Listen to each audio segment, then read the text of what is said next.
Halo, selamat siang anak ibu semua.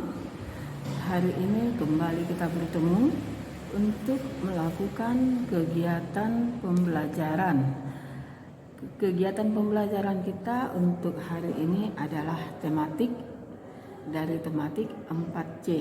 Namun sebelum kita melakukan kegiatan pembelajaran, ada baiknya kita berdoa. Kita berdoa, ambil sikap duduk yang bagus, pejamkan mata, lipat tangannya. Kita berdoa dengan membuat tanda salib atas nama Bapa dan Putra dan Roh Kudus. Amin. Doa selesai. Atas nama Bapa dan Putra dan Roh Kudus. Amin.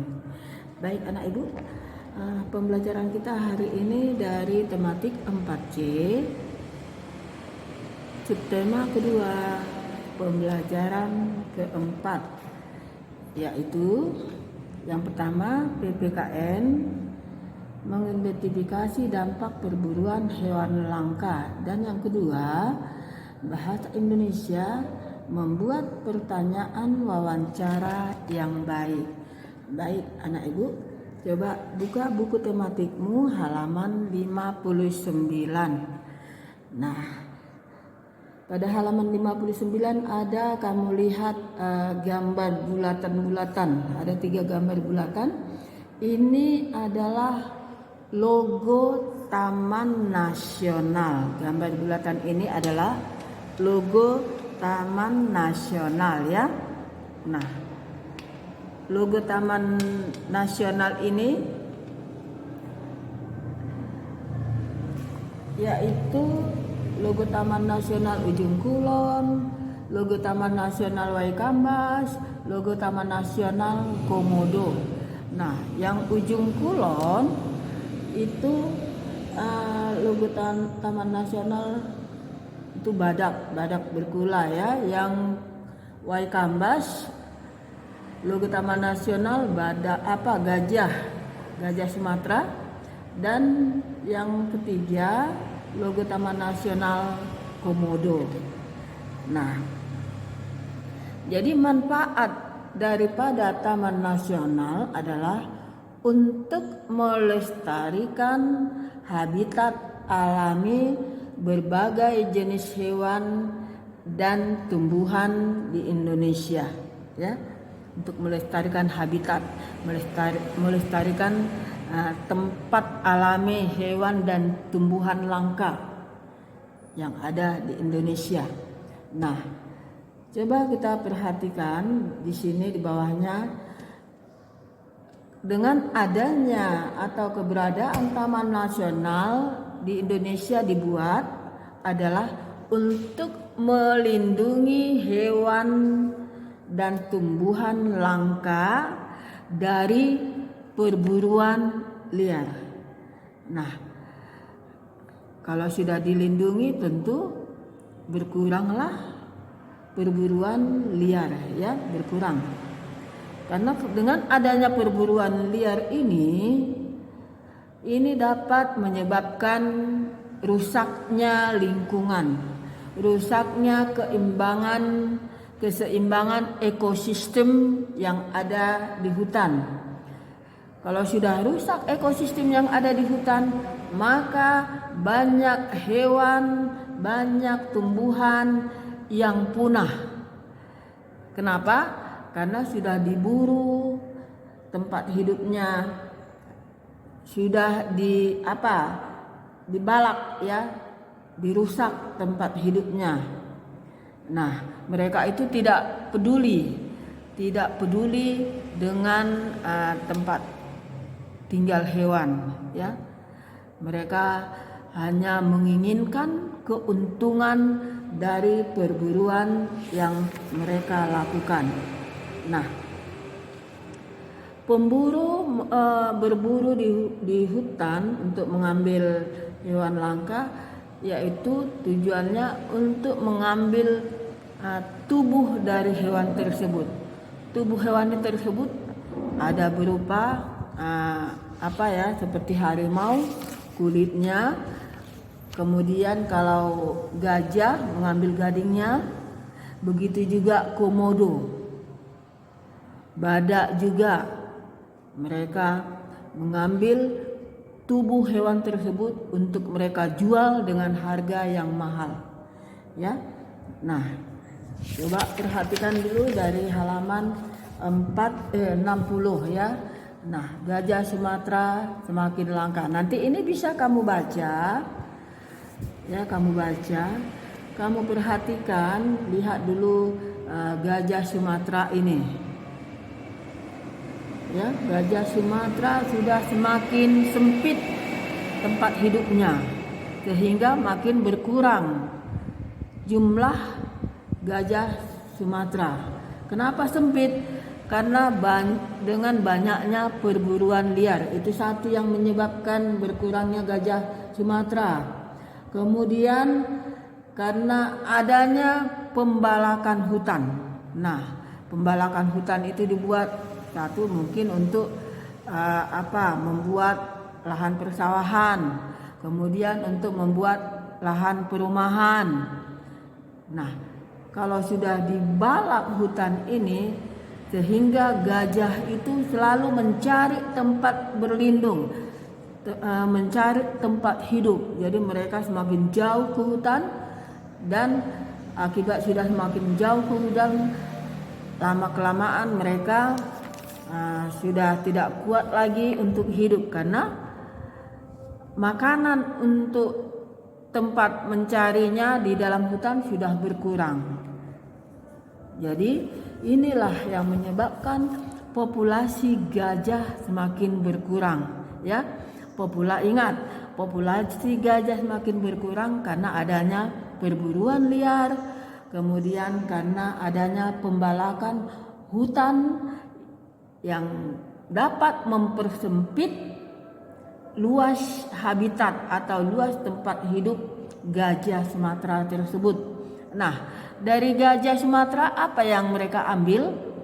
Yaitu gadingnya. Gadingnya itu mereka ambil untuk dijual, karena gadingnya ini bisa dibuat untuk kerajinan tangan. Nah, inilah yang mengakibatkan populasi gajah Sumatera semakin kecil ya. Nah, bagaimana caranya supaya populasi gajah Sumatera tidak begitu sempit lagi? Maka pemerintah sudah menegaskan, sudah membuat perundang-undangan, yaitu apabila orang yang memburu gajah, kedapatan memburu gajah, akan mendapat sanksi. Sanksi itu berupa apa? Yaitu berupa denda dan berupa hukum kurungan ya. Nah, dengan adanya peraturan yang dibuat oleh pemerintah, maka gajah Sumatera sudah mulai lagi bertambah populasinya. Nah, sekarang apa hak kita terhadap keberadaan gajah Sumatera atau hewan langka ini? Ya, itu nanti bisa kamu jawab. Nah, sekarang coba di sini ada pertanyaan 1 sampai 5. Kita jawab dulu ya. Yang pertama, apa penyebab populasi gajah Sumatera semakin sedikit? Yang menjadi penyebabnya adalah karena diburu dan hutannya dibalak ya. Hutannya dibalak. Kemudian atau tempat hidupnya dibalak oleh orang-orang yang tidak bertanggung jawab. Kemudian yang kedua, apa dampak bagi populasi gajah Sumatera saat ini dan lingkungan sekitarnya? Dampak populasinya dampaknya gajah Sumatera semakin berkurang. Ya. Kemudian yang ketiga, apa hak yang kita miliki terhadap keberadaan hewan langka? Apa hak yang kita miliki? Ya, kita berhak untuk melihat ya, mengunjungi tempat hewan langka, ya. Kita berhak mengunjungi taman nasional yang ada di sekitar kita, ya. Kemudian yang keempat, apakah kewajiban manusia terhadap pelestarian gajah Sumatera? Kewajiban kita adalah melindungi dan melestarikan gajah Sumatera. Kemudian yang kelima, tuliskan saranmu terhadap masalah di atas. Nah, saran ini banyak ya, berbeda-beda. Coba berikan apa saranmu terhadap masalah yang berhubungan dengan gajah Sumatera. Oke? Nah, kemudian ada lagi pertanyaan. Ini coba kamu jawab. Apa pendapatmu tentang kegiatan manusia yang memburu dan merusak hutan? Nah, sebelum kamu jawab, kamu baca teksnya ya. Kemudian yang kedua, dampak kegiatan tersebut bagi kelestarian hewan langka dan lingkungannya apa? Nah, ini hampir sama. Oke. Hampir sama dengan yang halaman 60. Sekarang kita masuk ke bahasa Indonesia. Membuat pertanyaan wawancara yang baik. Nah, coba kita lihat, ada bacaan di sini. Perburuan hewan langka sering terjadi. Ini nanti kamu baca. Kemudian di sini ada gambar hewan langka seperti harimau Sumatera dan penyu hijau. Nah, dari gambar yang kedua ini coba buat pertanyaan wawancara yang baik, dan pertanyaan ini bisa kamu berikan kepada temanmu. Kamu buat pertanyaan kepada temanmu berdasarkan gambar yang ada di buku, dan jawaban temanmu itu kamu buat tempatnya ya, kamu buat jawaban temanmu kamu tuliskan nanti. Nah, contoh pertanyaan ya, coba perhatikan pada gambar 1, contoh pertanyaannya ya.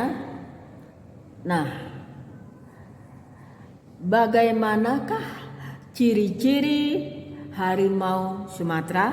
Nah, itu kan sudah bisa contoh pertanyaan.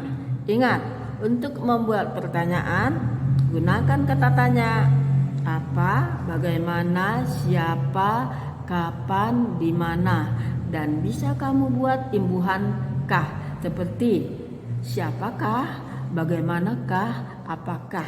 Nah, pilih pertanyaan dari gambar kedua.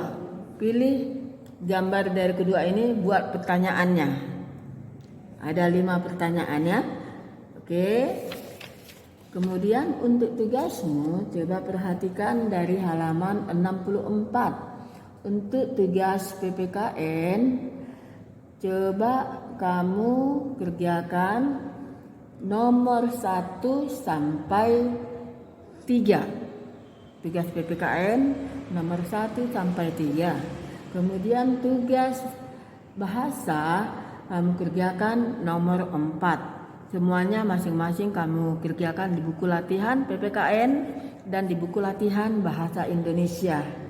Sudah, jangan lupa tulis soal, jangan hanya jawaban. Gunakan huruf kapital dan tanda baca yang benar. Baik, sampai disinilah dulu pembelajaran kita hari ini. Untuk itu kembali kita tutup dengan berdoa. Kita berdoa atas nama Bapa dan Putra dan Roh Kudus. Amin. Amin. Doa selesai. Atas nama Bapa dan Putra dan Roh Kudus. Amin. Terima kasih. Selamat belajar.